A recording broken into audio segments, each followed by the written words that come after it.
আসসালামু আলাইকুম। শুভ সকাল সবাইকে। আজকে একটা খুব জরুরি বিষয় নিয়ে কথা বলবো বলে ভাবছি। তার জন্য সকাল সকাল মাঠে আসা এবং বলা। জরুরি বিষয়টি হচ্ছে বাজার সিন্ডিকেট ও দ্রব্যমূল্যের ঊর্ধ্বগতি। বাজার সিন্ডিকেট ও দ্রব্যমূল্যের ঊর্ধ্বগতি বাংলাদেশে এখন একটি চরম আকার ধারণ করেছে। বিশেষ করে আমরা যারা মধ্যবিত্ত আছি এবং যারা অল্প আয়ের শ্রেণী আছে তাদের জন্য।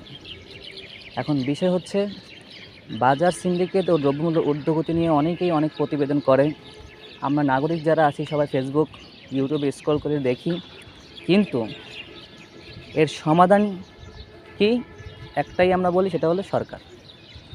এখন প্রশ্ন হলো, সরকারের কি একা দায়িত্ব দ্রব্যমূল্যের ঊর্ধ্বগতি বাজার সিন্ডিকেট করার, নাকি নাগরিক হিসেবে আমাদের কিছু দায়িত্ব বা কর্তব্য আছে?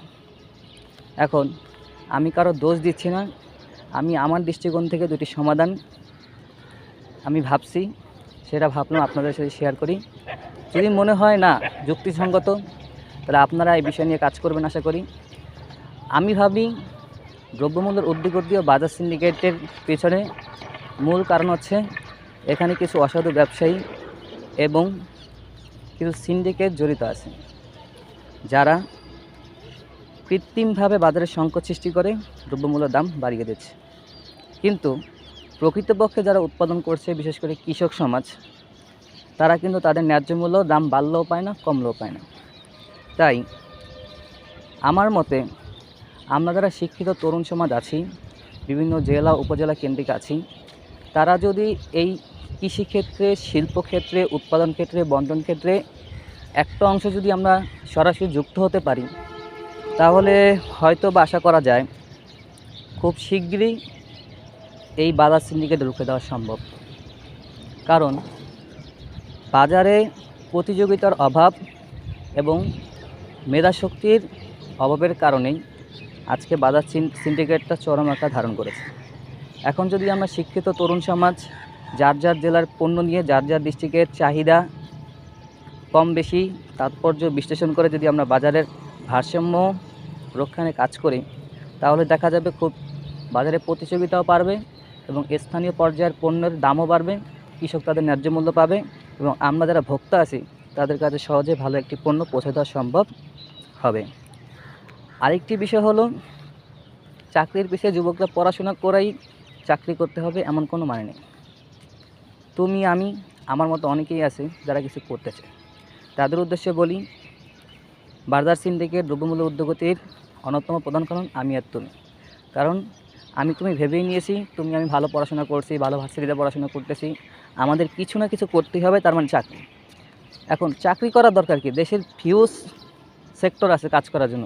তুমি তোমার দেশের শিল্প নিয়ে কাজ করো, কৃষি নিয়ে কাজ করো, এমনকি তোমার জেলা উপজেলার পণ্য নিয়ে তুমি কাজ করো, দেখবা তারাও, তুমিও স্বাবলম্বী হচ্ছ, দেশের পণ্যেরও যথাযথ মান পাচ্ছে এবং কৃষকরাও ন্যায্য মূল্য পাচ্ছে এবং সাধারণ জনগণের মাঝে সহজলভ্যভাবে তোমার জেলার পণ্য পৌঁছে দেওয়া সম্ভব হচ্ছে। আর দ্রব্যমূল্যর ঊর্ধ্বগতি ঠেকাতে আরেকটি বিষয় গুরুত্বপূর্ণ ভূমিকা রাখতে পারে, সেটি হলো যারা সামর্থ্যবান আছি, আমরা যদি দ্রব্যমূল্য ঊর্ধ্বগতির সময় সাময়িক সময়ের জন্য যদি আমাদের অতিরিক্ত ক্রয় করা বন্ধ করে দিই, তাহলে কী হবে? যে সকল দ্রব্যমূল্যর দাম প্রতিনিয়ত বাড়ছে, সে সকল দ্রব্যমূল্যর বেশিরভাগই পচনশীল দ্রব্য।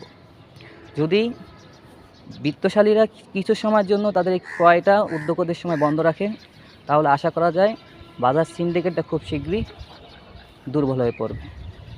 আর অনেক ব্যবসায়ীরা দাবি করে যে তাদের এখানে কোনো ভুল নেই, তারা সাধু। তাদের উদ্দেশ্যে বলতে চাই এটাই, যদি আপনারা প্রকৃতপক্ষে সাধুই হয়ে থাকেন, তাহলে আপনারা যখন আড়ত থেকে মাল কিনবেন, তখন তারা আকস্মিকভাবে দাম বাড়িয়ে দেবে, আপনারাও তাদের থেকে ক্রয় করা বন্ধ করে দেবে। 2 দিন ব্যবসা না করলে আপনাদেরও কিছু আসে যাবে।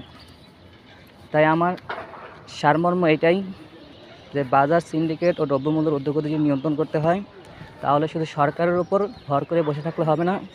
আমরা আমাদের দিক থেকে ঐক্যবদ্ধভাবে যার যার কর্তব্য, যার যার ভূমিকা যথাযথভাবে পালন করি, তরুণ সমাজরা ধীরে ধীরে কৃষি শিল্পে অন্তর্ভুক্ত করি, যার ফলে এই বাজার সিন্ডিকেট বলেন, দ্রব্যমূল্য ঊর্ধ্বগতি বলেন, সকল কিছু নিয়ন্ত্রণে আসবে ইনশাআল্লাহ।